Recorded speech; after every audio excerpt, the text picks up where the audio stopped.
Hi, I'm Luke. Today on Out of Darts, we are going to do a full build guide for the Jupiter Blaster.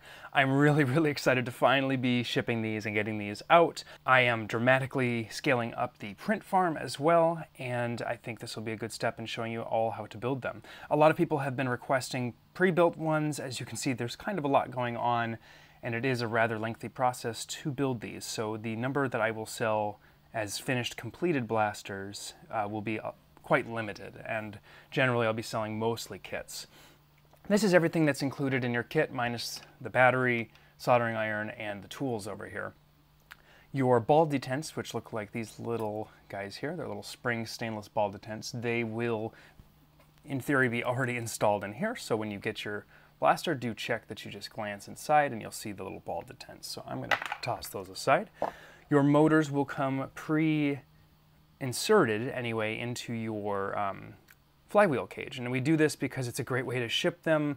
They are very unlikely to get damaged, and we have these fit pretty tight, and I wanted to push them in personally because it allows them to have a tight fit before you even add the screws. So first thing you're going to do is check your list to make sure you have all of your parts, and after that I'm going to go through here. So you'll check this list based on what we send you. I'm going to push all of these off screen and we're going to get going and just start talking about what's involved and then dive right in. And boy, this is becoming a mess real quick. Aside from everything that's included, we now do include 3 colors of wire pre-cut to approximately the right length. So you'll have that already. You are going to need a soldering iron and solder. You are really going to want helping hands. You're going to need a wire strippers, wire cutters, a number 1 screwdriver for the toy screws, a lithium polymer battery, and if you choose one like this, this is by far this is the graphene 0.95. It does not have an Xt60. This is by far the easiest battery to fit inside, but most 1000 milliamp 2S batteries, such as this graphene 1.0 and this Zippy 1000 will also fit. Now keep in mind this Zippy is underrated, so you are using this at your own risk, and it's not going to perform as well as these other 2 batteries. With this 950, you will need to rewire the plug. I will do a totally separate video on how to safely rewire a battery, because I do this all the time because this is a fantastic little battery. This actually fits in a Strife as well with no modification other than cutting out the webbing. So that's really cool.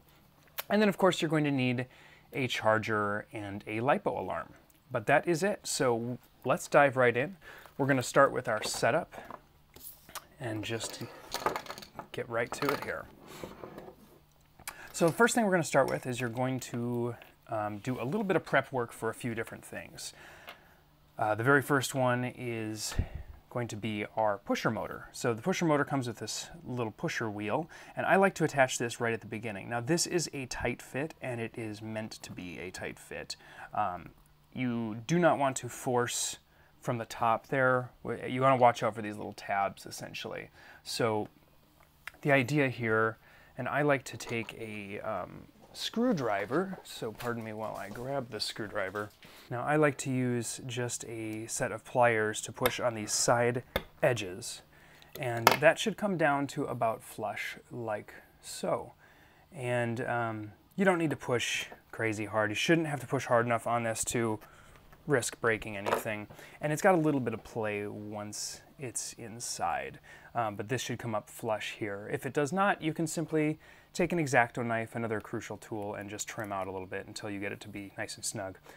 I've got these fitting this tightly for a reason. We do not want this coming off. This is your pusher that shoots and makes your blaster work, and it moves, so if it were to work its way off the shaft, we'd have a problem. With this tight fit like this, you do not need to glue it or do anything like that, which I think is really nice. Next, I would recommend turning on your soldering iron if you're literally following along, but we are also going to want to install our square nut. So this square nut is what the battery door, I have 2 different colors here just to illustrate how these go together, but this has got a nice tolerance, it's nice and tight, it'll snap in place and kind of hold itself, but And I think Tarek did a really great job of making this integrate together. But that screw that goes through here, which the one included looks like this, I do sell an upgraded thumb screw. So if you're a fan of like the Strife thumb screws, we do have a thumb screw that you can buy to put in here as well. And we didn't include them in the kit because we are very trying to be budget conscious and keep the price under $100. And with the amount of labor and printing and 11 3D printed parts and whatnot, it ends up being quite a bit. So anyway, you're going to grab this square nut, and there is a little recess right there. This nut needs to go in there, and it is just pressure fit. I realize I'm like putting this in and you can't see anything, so I'm going to try get this part way in to just illustrate. It's kind of hard to just put it part way. Okay, so you're trying to get it in like that, and once you've got it part way in like that, you can simply gently push it in, and then you're going to want to kind of push from this side, and it should line up. If it doesn't line up, you'll want to just take you can even take your screw itself and just screw that in, and you'll usually get it to line up. But you should be able to see that that you can see a ring of silver there, or a ring of stainless rather. And that's it for that, so we can set that aside. I just like to do all this prep stuff right at the beginning. Next, you're going to grab your switch, and you're going to grab the last few millimeters. I'd say 3 or 4, 5 millimeters at the most. And we're just going to give this a sharp bend. So I am holding here, and I'm going to just bend like that. And when you're done, I'll go a little further. That should be about perfect. Don't worry if you bend it too far. It is stainless, you can bend it back, it's no big deal. The way this works is that when this is inside the handle, it slides along this edge. And so the idea is that you're bending this far enough so that it does not rub up against here. Now, we chose to do this due to space, and I may replace this with a lever that actually has a bump on it so it slides better. But I've been unable to source the switches I wanted, and I really wanted to use these high quality Omrons. They literally are not permitted, I guess, to sell the version I want with the very clicky switch and the lever that I want in the US, nor the solder lugs that I want. So I'm looking into options there down the road, but these are very good switches, so we thought we would just work with this short little bend project. So after you've done that, we're going to next move on to our flywheel cage. Next, we are going to install our flywheel cage screws. This is very tight in here, the fit, so there's not a lot of stress on these screws, but I still very much like to put the screws in and Loctite them in place. I sell this thread locker mini tube, which is very inexpensive, so you don't have to buy a big tube of it, or if you think you're going to do more, I've got this great Bob Smith Industries thread locker as well. Both of them are very similar and do a similar job, and will get you what you want. So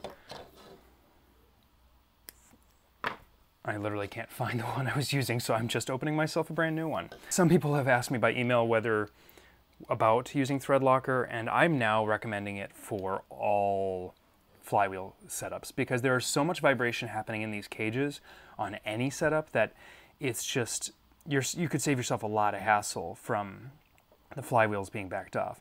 Now this thread locker will not mess up the PLA or anything, so you're simply going to put a dot on the end of there. You also could just put a dot in the hole if you prefer, and you're going to thread these all the way in. Now these screws, when they are all the way in, should be completely flush and nice and tight. So just like that, you shouldn't feel any real big parts sticking up. And we're just going to repeat that for the 4 screws. Now this little tiny tube will probably last, I mean, you can do dozens and dozens of blasters. So it's an inexpensive purchase, and it's a nice little insurance that you're not going to have those fall out on you. And I just noticed this motor needs to be pushed in a tiny bit more. There we go. I'm hoping that you can see about how far in that goes. Now, you're going to notice some table shake here. It looks like camera shake, but it's actually the table. It's something in my setup here I need to fix, or maybe I just need to start shooting in a different location in the garage. These tables are on wheels, so they are just not quite as sturdy as I'd like for shooting a video. They're fine for working on, but the camera can really amplify any shakes. So I do apologize for that. I am still working on trying to get this all set up, but there's been a lot to do around here. Okay, so we've got our 4 screws in. I do not even worry about waiting for them to dry or anything like that because it's going to be a little while before we put any stress on them. And I know someone was like finding that faster than me on the screen. I lost the cap for a second. So that's it for the thread locker. Those are ready to go. Next, we are going to put our wheels on.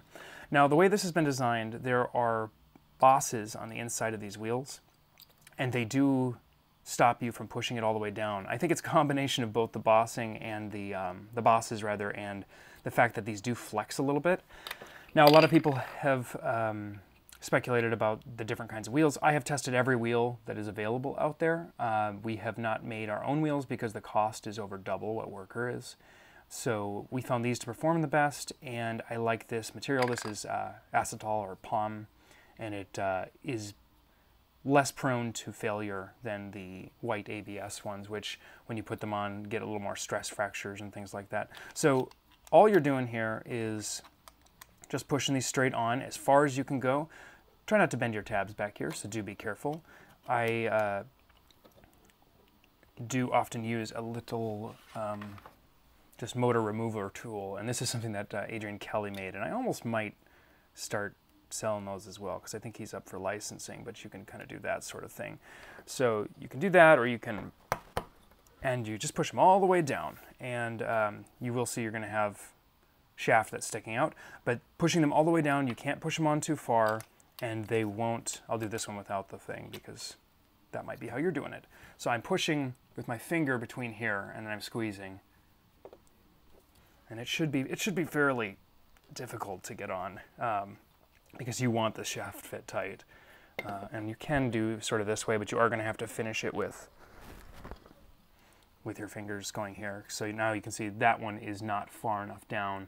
It needs to go until you can't push it any further. Oh my gosh. So here's one trick. If you can set on a, again, I normally use these little motor install tools or something similar, but you can set your tool here so that you're only pushing on the shell, the rear cap of the motor. And there we go. So now that's in.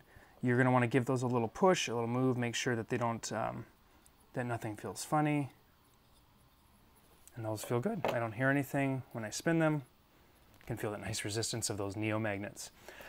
Now we're going to get into, now we are going to put together the body. And so we'll grab the different body parts. And this may come assembled to you because we are shipping these sort of partially put together, but there's still more to do. There's essentially one little, if you have any problems fitting these together, you want the shell to be nice and tight. If there are any tightness issues, just trim this little edge right here. And this didn't actually need it, I'm just illustrating. But those two need to go together. So if they're not going together, usually it's either this needs to be trimmed or that little lip needs to be trimmed. But so you want to push that together, and that should be, as you can see here, you can't see through the slot. That means you've got the right fit.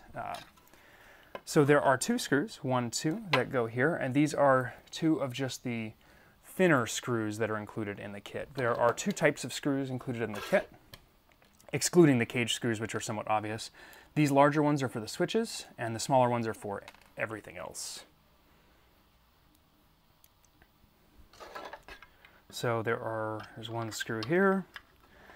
Now you want to really take your time with these, be careful because these are just toy screws. I am looking at upgrade screws down the road that will be more like a stainless screw, or possibly considering something that would just be a little easier to, more durable for both the outside screws and the inside screws. So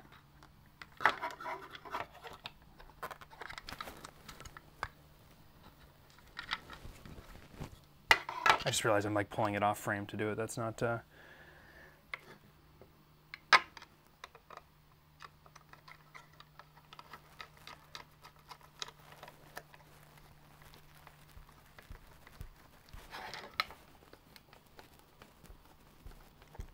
So all we're doing is carefully putting these screws in. And you want to go, these are just toy screws and they're just self-tapping in the plastic. You want to go snug, but don't force them too tight because you will just probably end up stripping the screw. First screw is right here, second screw is right there, and you're just going to screw this in until it's tight. You want to keep your your screwdriver as straight as possible. I like to apply a good amount of pressure as that goes in, and you want this to be a fairly tight fit, but don't push past when you feel resistance. So now we're done there, and we can temporarily set that aside. The shell will just snap in like that, and they will press and lock together from the other side. All right, next we are going to start with a little bit of soldering prep here. This is a motor solder board, and it's this great little PCB that's printed circuit board that fits on top of this motor and makes these tiny, tiny little tabs. So there are two things that need to happen here. First, with ideally a smaller pair of pliers than this, you're going to take these two little tabs and you're going to bend them so they stick straight up. And the reason for this is just going to make soldering with the spacing we've got a little bit easier. Now, I know someone's going to ask, but we have considered a motor soldering board like the Adrian Kelly boards. So when you're done, you should have one that looks like this. It should stick straight up in the air from all directions. Now, it doesn't matter how you put this on here. It's all the same because this can rotate. The direction of the motor itself does not matter. Sideways or left or right side like this does matter, the quarter turn, but the actual location of this in a 180 doesn't. So the first thing you're going to do here is you're just going to fill those little holes right here, and they've got copper on them. This soldering iron is just a mess, but you can kind of see the point anyway. And I've had too much coffee, which is great for a tutorial day, I think. So really simple. Just so this board is now on there. It's two little blobs of solder. It's very, very easy. And now this will be rock solid, except don't touch it right after like that. It is hot. All right, so after we have board on, we are going to solder on the leads for later. Now you're going to want to look at this motor. The side with the gears here, that's right here, where there are more gears. You see this end has no gears that are real close to the edge. That is your negative terminal. So we're going to set that up right like that. So again, gears on this side. That's my negative terminal closer to this side. So we're going to strip a piece of the black wire to represent our negative, about like that. And the idea here is that I'm actually going to put this on here and have it connect both to the little dot of solder and to the actual piece sticking up from the soldering board. Now that's probably a little overkill, to be honest. This is a very low current, low power motor. The stall current on it is like an amp, if even that. So it's not, you don't generally have to worry too much about it, but I like to kind of just go, you know, a little overboard whenever possible and make things as clean as possible. I will also put a little piece of heat shrink on both terminals. So we're going to cut 2 small heat shrink. This was included in your kit. I like to get in the habit of every time I solder a joint, remember to put that heat shrink on, because usually when you try to do it after, you're too late. So again, there are the gears, that side is the negative. I'm going to line that up here. So all I'm doing is, side view is like this.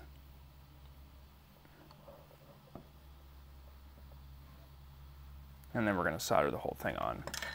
And this is great because this adds some physical strength to this. And since implementing this sort of newer soldering method for these, I haven't run into any issues, which is nice. Now these motors are available in different gear ratios as well, starting from 1200 RPM down to, I'm selling them down to about 600, and that'll yield you about 5 or 6 balls a second to 11 or 12 balls a second on the high end. And that's on 2S, of course. This whole blaster can be built on 3S, and I may sell 3S options in the future. But 2S batteries are generally easier to fit, so it just makes things easier.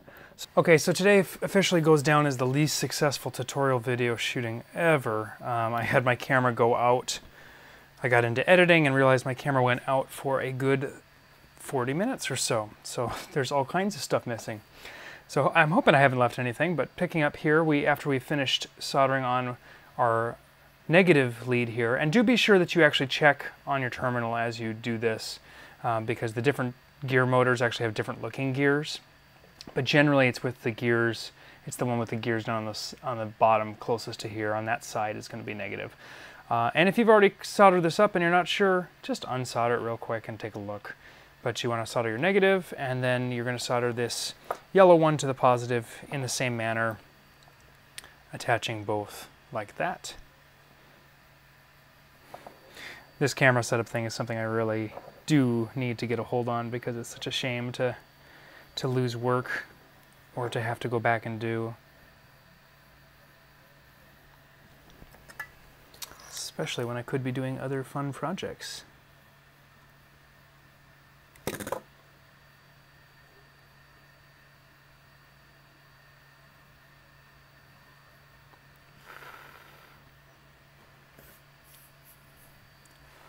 All right, so now we'll go back to our blaster, and we are going to set this aside for the moment. And now we're going to install our switches. So you'll want to grab these 4 larger screws. They're 16 millimeters in length, and your smaller switch. The switch, which if you didn't do it earlier, you should have bent the tab a little bit like that. And we are going to go ahead and install these switches. So you've got your rev switch down here, which is your 15 amp Omron. Going to set that there, and your clone switch, which is the much lower current pusher motor switch. So we'll go ahead and just screw these on in. If you have any problems with the holes, you can enlarge them a little bit, either with a drill bit or just with an X-Acto knife. I didn't have to do anything here. They are a nice, tight, solid fit. They do not need to be glued or anything like that.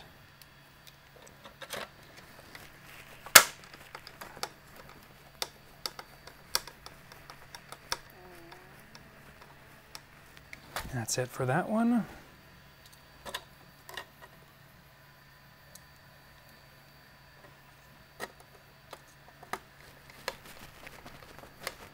I like these full-size micro switches because they allow us to use no springs additional, so there's no additional hardware needed, and they're nice and clicky, so they've got a good feel. This blaster has a really short, snappy trigger pull because it's literally just the stroke length of this plunger tube there. All right, so now we are going right into continuing wiring. So this orientation doesn't matter up and down, it's kind of whatever's convenient. I generally put the yellow downwards. So we're just going to drop this in here. And just to point out how this should look, there should be a gap here and here. There's some play with how this sits here. It's just pressure fit. And the other side of the shell has a little plate here that actually holds it in place. So there's no need to glue it or anything like that. I wouldn't recommend that either. So we're going to take our yellow wire and we're going to force it through this little channel. It will go in very easily because it is lighter gauge than the rest. You want to leave a little bit of slack up there. It doesn't have to be a ton of slack. So I generally just use a little screwdriver or something to poke that in. If you ever see any little bits of stray plastic or anything from the printing process, you can just snip them off, trim them off, etc. I just pulled a little doodad piece there. All right, so then once that's good, now this wire is responsible for our motor braking, so we're going to run it through to our rev switch, and it ultimately ends up connected to this terminal right here on this switch. So I'm going to loop this around, leave plenty of space, and clip that off.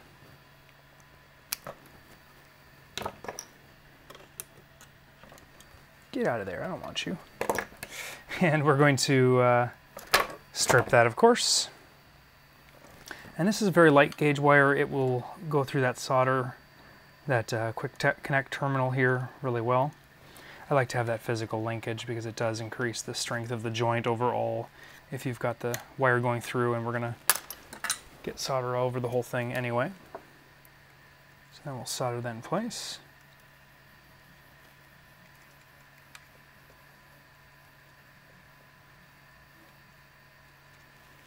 All right. I did skip the heat shrink on this time. You can add a piece of heat shrink there, and I do include it in the kit if you want to do that painstakingly, but at this point I really would love to get this tutorial done. Otherwise there won't be one. Next we are going to run our main lead for our positive wire. We're going to run it through this channel out the battery back door here.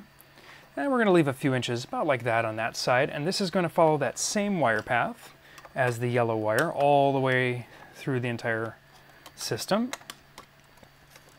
Make sure you leave enough extra slack in here so that later when we're closing we don't have to deal with it too much. You'll see there are nice little wire guides in here, and those wire guides will make it really easy to hold those in, so you should have a good tight fit. There's plenty of room in the shell, so this wire can actually run above if it needs to, but this is our power main, so this is going to go all the way down to the bottom terminal on this switch here. So to point at that a little better, that one. So we're going to run that all the way along, kind of push this out of our way, and I'll probably circle it back about like that. So give that a quick snip and a strip. And same thing again, this is where you would add heat shrink if you like to. I'm going to omit it at this point for sake of time. Now again, you could choose to try to shove part of this into the wire terminals if you, in the future, I do hope to source switches that have proper actual solder terminals that are shoved through. But this way, I've got a nice good connection here, so we'll solder that.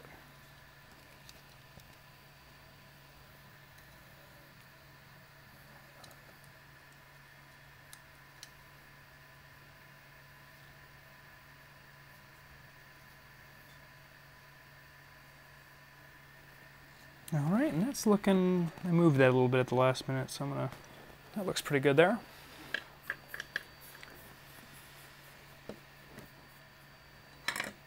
I do apologize for this shaky camera. I'm going to get this figured out in the future. It's not the camera, it's the table rather. Alright, so that's looking good. So now I'm going to slide my heat shrink on here, and I did a pretty poor job, to be honest, of getting this on here. I should have not slid it anywhere near there. And I'll take my heat gun and melt those in place. Same with this. Now you do want to be careful. These are 3D printed PLA parts. They do melt. However, they melt and get soft at about twice the temperature that the heat gun needs to melt the heat shrink. It really doesn't take much to melt heat shrink. So now we can drop our cage inside.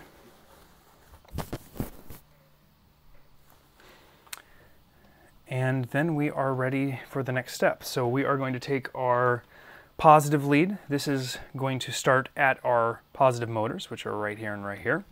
And we're going to strip off a little bit of the end of that for the first terminal. And then I'm going to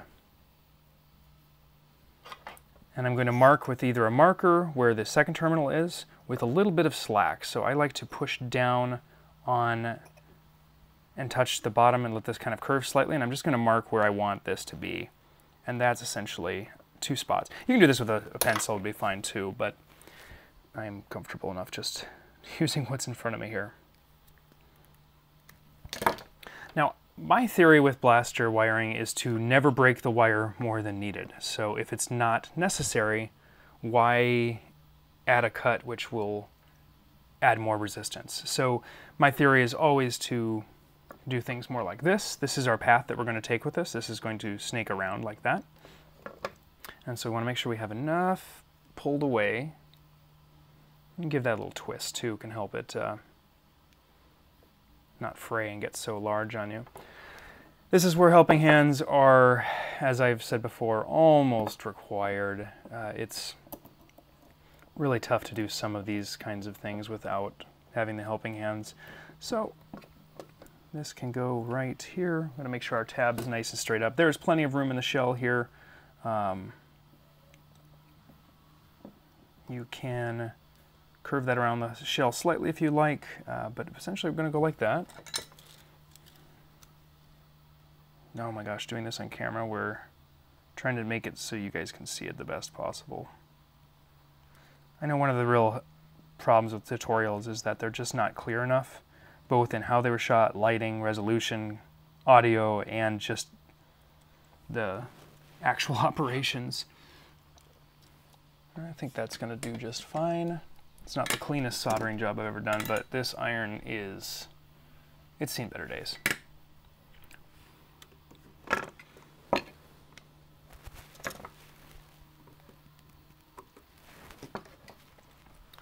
Okay, next we will pull enough of this so that we can,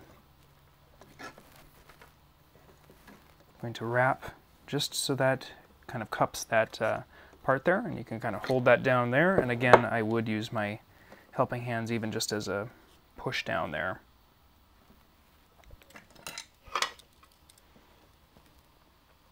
This is the same thing again. Now, whenever you're soldering motor terminals, it's really important that you're not using too much solder, because you do not want the solder to touch the cans,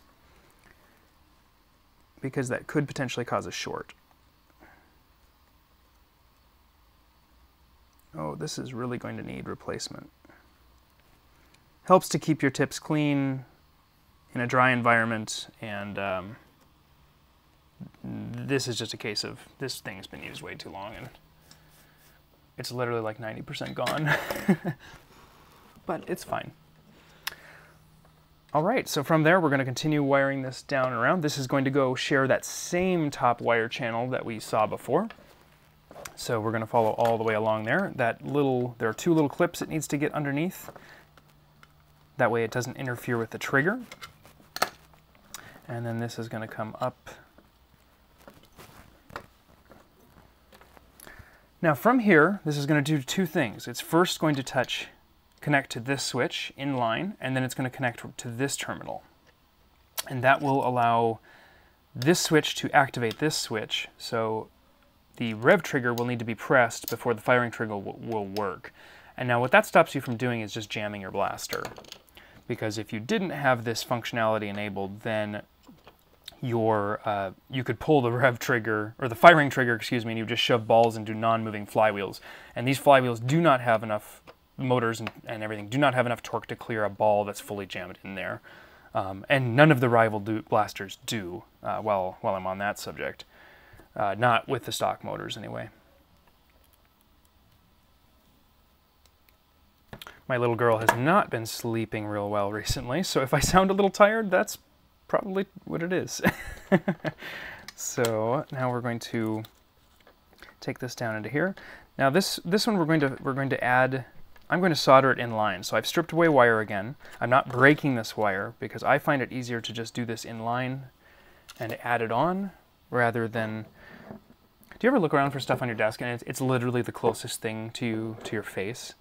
It's sort of a little dance here because I'm trying to look at the monitor, see what you are seeing, make sure that you're seeing what I'm seeing.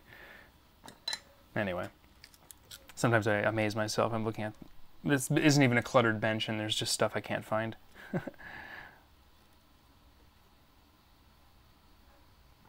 This is kind of a larger joint. It's going to end up requiring a bit more solder. One thing you do get when you buy a better soldering iron is you just get more power, and so you can do more joints in a row at a faster pace. I always use lead-free solder, and you should always wear safety glasses while soldering because this solder can flick up and you could probably cause some blindness or something, I would think, pretty easily. Now I'm just going to check and see if usually if you've gotten these to the right, brought these up to the right temp, yeah, there we go. The back side will take solder like that. And so we'll call that done. You can always blow in a joint. Always crucial with any joint. Don't move anything, don't touch anything until it's totally cooled. All right, from there, that's going to connect to this switch. And I'm about ready to abandon doing heat shrink, but I'm going to strip that, cut that, strip it, and then we're going to connect it. The spaces in here are really tight, but you've got a pretty low likelihood of shorting anything on this blaster because the distances between these, there's plenty of room. But heat shrink is still a nice idea, so I'm going to try.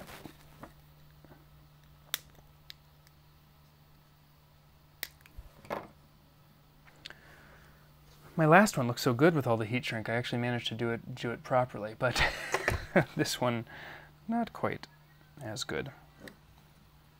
But that's okay. You learn, you get better and better.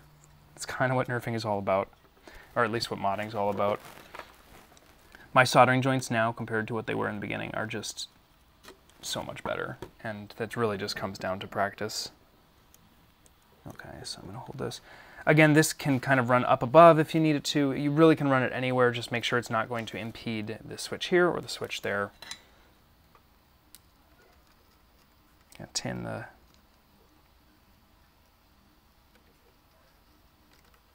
And again, I'm kind of applying from both sides. I did do a pull, shove through on this one as well.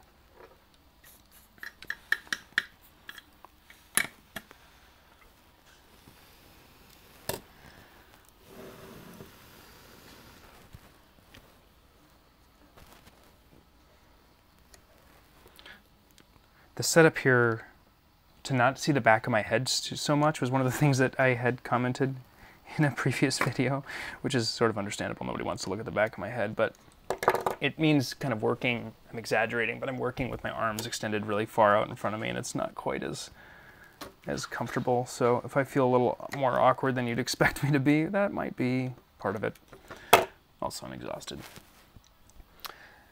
And same with these, you can either use a soldering iron. Sometimes when I'm working in these little spaces, I'll just use the side of the soldering iron to get the, it's not the total recommended way. You can use the blowgun or the heat gun, is just fine too. All right, from there, we are going to solder now our negative leads. So that's all of the positive circuit is now completed. So positive comes into the blaster, comes down to this switch. When this switch turns on, it will send power back out up to our positive, and it will send power up to this switch, which is the positive for this motor here.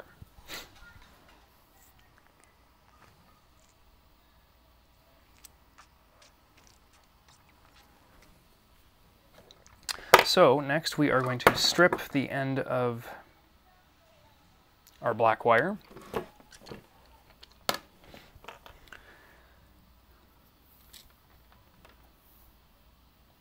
And there are two ways to go. You can start from either end and work your way back. We're going to do 2 inline splices, so it does matter a little bit. I like to start from that end, so I'm actually going to shove that end I just cut in there. I should have probably done that first, but we'll go the other way.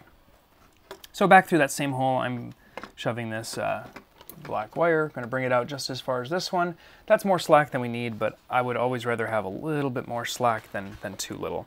And so we're going to run this like this, and our path on this wire, just to preview, is like that, with a cut in that point and that point for our motors. So once we've got that there, that's great. So I am going to go ahead and strip a small section of this.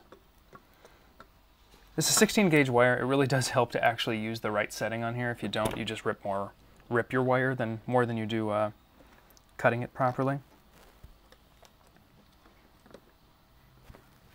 And inside or outside of this, it really doesn't matter.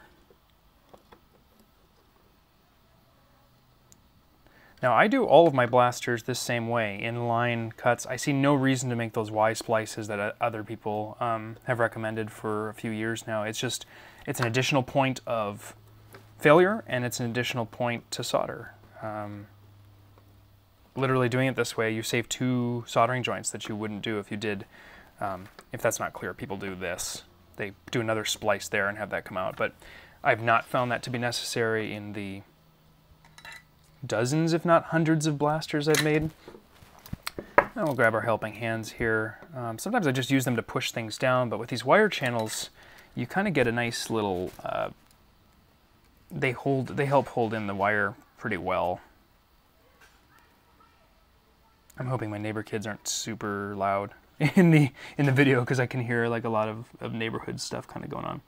All right, and so we've covered the whole joint, and I'm going to take a look at that. That all looks good. I always, I like to keep my sponge pretty wet, and I almost never use the wire brush. It's a very last minute, last resort sort of use.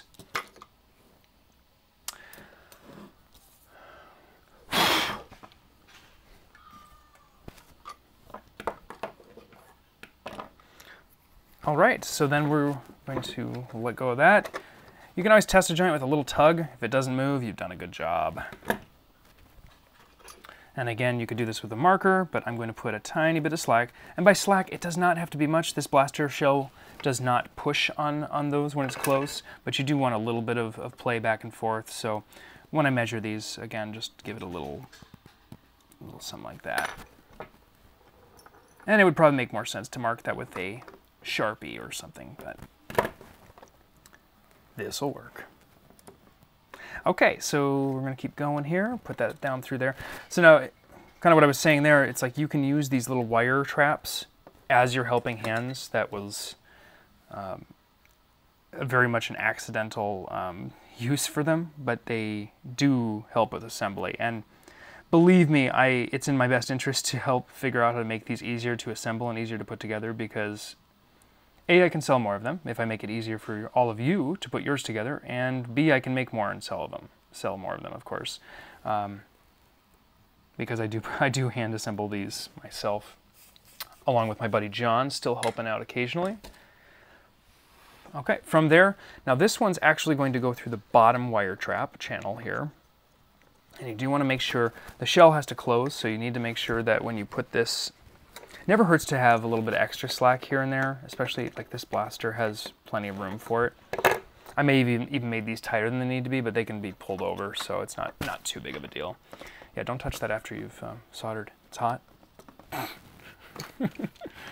Okay, so we're going to continue this black wire. Again, this wire trap, I requested Tark to put these in because they just make life so much easier. Now this one's going to come to that terminal there, and how you get there is kind of up to you, but it cannot go straight across. So I do like to set the switch in and see, okay, so it can't go there because you could actually block it. And then if you set your other switch in, you can see that you wouldn't want to go, well, I don't know. There's basically no way there that you'd bother it, but you're going to want to shove it sort of down into the base of there and then have it come up and over. So I cut off about like that much, and we're just going to come down to it there like that, and then it'll be on that side of the shell. So I'm going to pull those out, strip this guy again. Okay, so you're going to cut it. We want to cut about that long, and we're going to take our helping hands, and I'm actually going to make this sort of come around, sort of more like, less like that. So we're going to take our helping hands. If you didn't cut along with me, I probably could have used a little more slack here, to be honest. Right after I mentioned slack, I put too little slack in a in a joint. Ooh, left-handed soldering. This ought to be real good. My left hand is exceptionally bad. Gonna let that cool.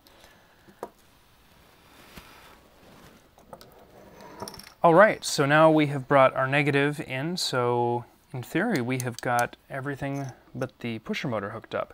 Now the pusher motor is going to get its negative lead from right here, so we're just going to add the same wire in here, and make sure these wires here you kind of want tucked. You'll want these wires to be kind of tucked under that little notch, but make sure that they're not stopping you from putting this cage all the way flat. I'm like looking, just making sure I've got everything right here. Yep. And you can kind of shove this yellow wire down in there however you need to. It's not going to matter too much, but again, this black wire is going to need to kind of come down and then up and around.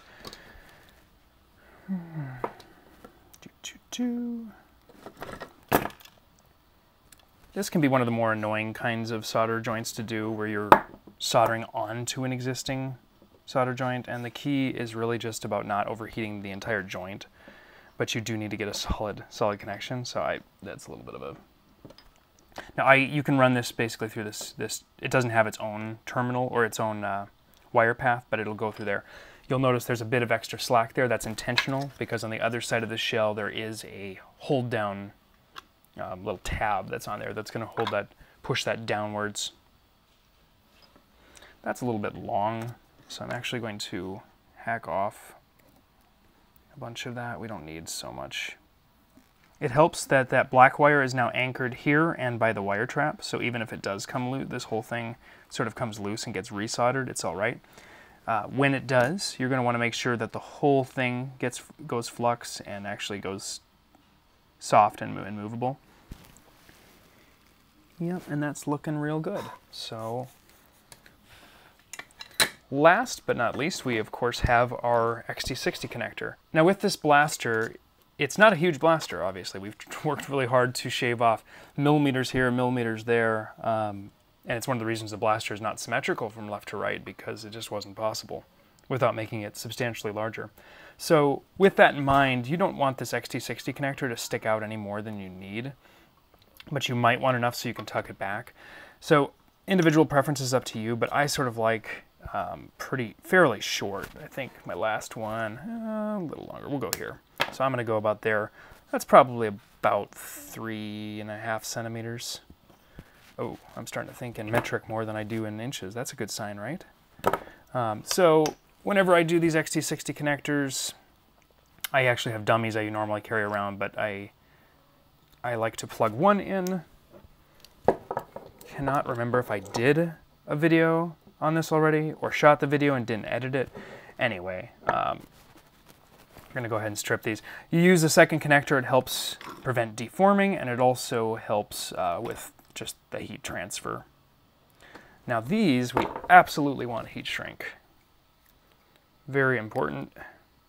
And a little, generally, they don't need to be real long, but it doesn't matter too much, because they also act as a little bit of strain relief. So we're going to get our heat shrink on there.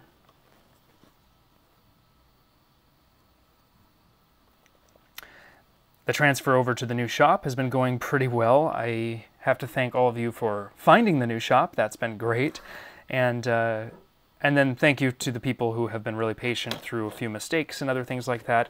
Customer service is seriously my #1 goal. It's the first thing I do every single morning, is figure out what do we owe people and how can I make their experience better. And with the new shop, we've definitely had some inventory mix-ups, and shipping Jupiter has been quite the task. So thank you for bearing with me. You guys are all awesome, and I really do appreciate the continued support and patience while we're launching this new shop. Now, I either did a video on this already or it's going to get posted soon, but I have a method here that's different than what most people do. I don't generally pre-tin everything. I just get the wire in there, get everything fluxing, and you'll get the solder to flow everywhere you need to. I've done hundreds and hundreds and hundreds of these. Reason being, I actually rewired a whole mess of blasters and batteries as well. One thing you do want to watch for is if you do this too long, you can of course melt your connector, but these are good nylon connectors. As long as they're made of nylon, you're generally fine. Now I did heat that one long enough where my heat shrinks actually melted a little bit, so I'll have to sort of loosen that up and then slide it on down. If you do this right, you can do this connector, slide this down, and then virtually the residual heat there can take most of the heating. Then we're going to flip this guy around and we'll do the other side.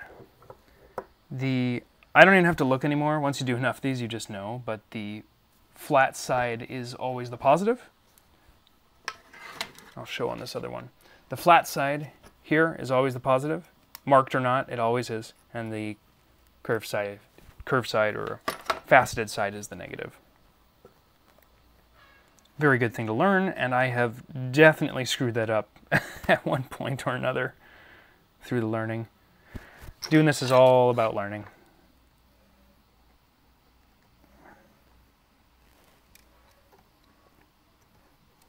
Now after this, I would generally recommend that you power up the blaster with a test pack if you have some sort of low current test pack, etc., like a nickel metal hydride, and I usually keep one of those around, or even a AA cell. And the reason you can do that is that you can confirm that everything's turning in the right direction, nothing's wired wrong, and okay,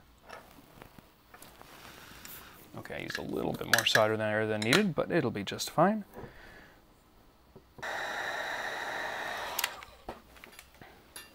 Now I'll go ahead and heat that on there, and I have another touch that I like to do on my blasters, and that is, depending on the type of Xt60 connector you're using, they do make fancier ones that have covers and things, but I like to take this, so I didn't even explain what I was doing. I was just stretching this. This is this 1/2 inch round heat shrink I've got.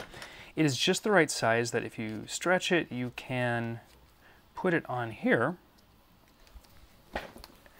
and take your heat gun,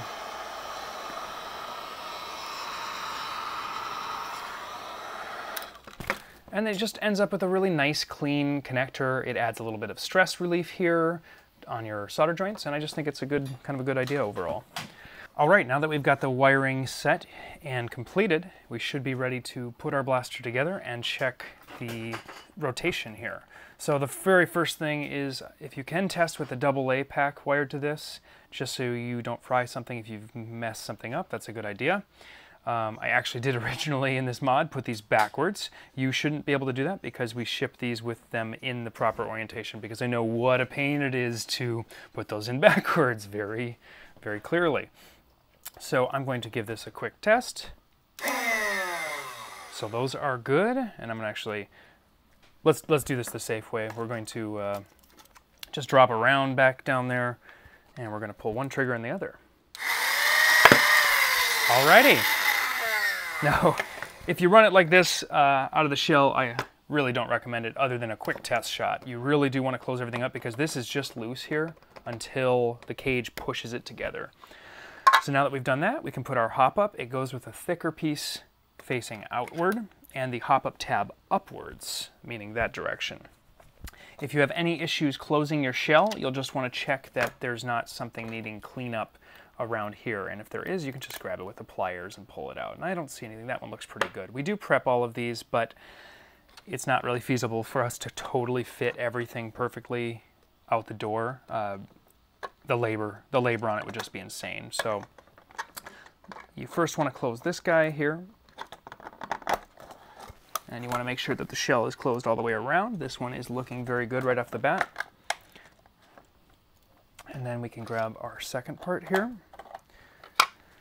Might actually want some triggers in there. So when we install this trigger, you'll see that the bend you made should line up flat and should cause no binding, and that's just perfect.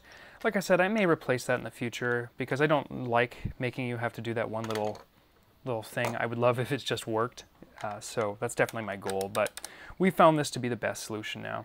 Now, I don't think I'll have any problem here with where this is sitting, but if you did, you could force this and hot glue it in the bottom there as far as the path, but it does not look like it's going to cause us any problems. And now we'll close that up. Sometimes it's handy to have a little screwdriver just to tuck any wires, get them up where you want them rather than get up there. There we go.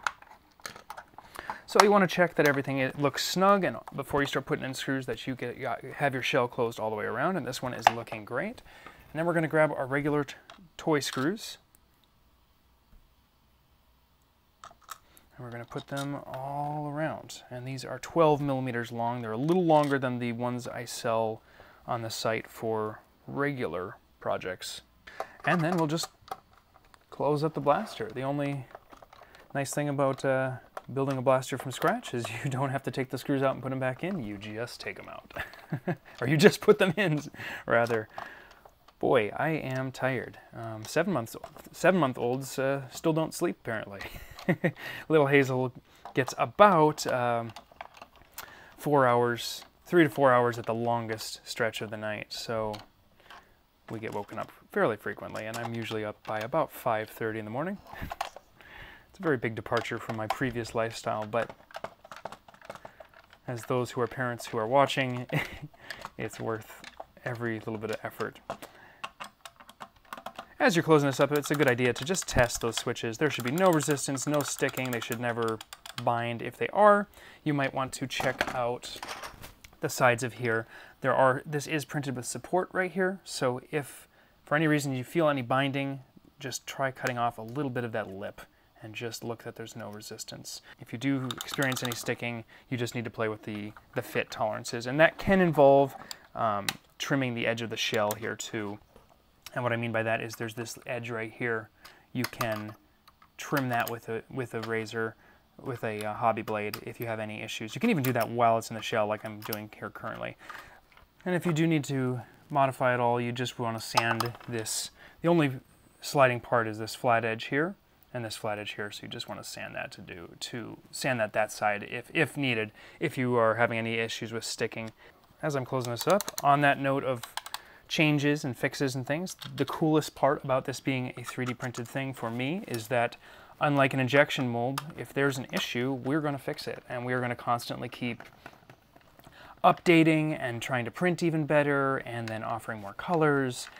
There's just a lot we can do that you wouldn't be able to do if this was an injection mold, which is one of the reasons I really wanted to do this first instead of an actual production run. So when you are building this, if you have suggestions, comments, parts that were frustrating, things that you think we could improve on, we'd love to hear from you, because we're going to keep making this the best possible product we can over time. I don't think that's going to involve any like dramatic changes, so anybody that has the current version now, you're not going to be missing out on something future, but there is definitely a opportunity to fix little things here and there as needed. These screws go in quite a ways, so it's a good 10-12 rotations or something. It's probably more than we needed, but they are just toy screws in plastic, so don't over tighten these, just like normal. And again, you do want to use a number 1. That's what they are. And there we have it. I have another thing I should have mentioned in the beginning. It's better to work on like a piece of cloth or something. I don't normally work directly on my bench, but for photographs it looked nicer, so I have managed to actually scuff up a tiny bit here. But that's Jupiter. Last but not least, you would just close up, put your battery and alarm in here. This is the largest battery that will fit. It is very, very tight. You may have a hard time getting an alarm in. There are batteries that are 1,000 milliamps. They're a little smaller, but really this graphene is where it's at, because it's got lots of room. You can very easily fit this and the voltage meter in there. It just requires an Xt60 rewire, so you just need to cut these off and wire the other half of the set, which would come with your blaster anyway. So you already have the part, you just need to do the wiring. I will have another video eventually linked in the description when it's ready for how to rewire this to an Xt60. After that, we just put our battery door in, except we might as well plug. We would just put the battery door in and screw the final battery in, and you have now completed your Jupiter in theory. So this just screws in. This is an M3 nut, and like I said, I do sell thumb screws as well as an upgraded option. Normally these are not mismatched like that. They're normally the same color, but that is Jupiter. I hope that this guide has been thorough enough to to explain everything and I haven't missed something. Do let me know if you have questions and I will try to answer them in the comments. YouTube unfortunately no longer allows annotations, so I can't add things after the video is out, and that makes me really sad, because it used to be the best way to fix advice or misadvice or add information was just to put up those annotations, and now YouTube does not allow it. So I hope I've gotten it all here, but do let me know if you have any questions. Until next time, happy modding. I'm out of darts.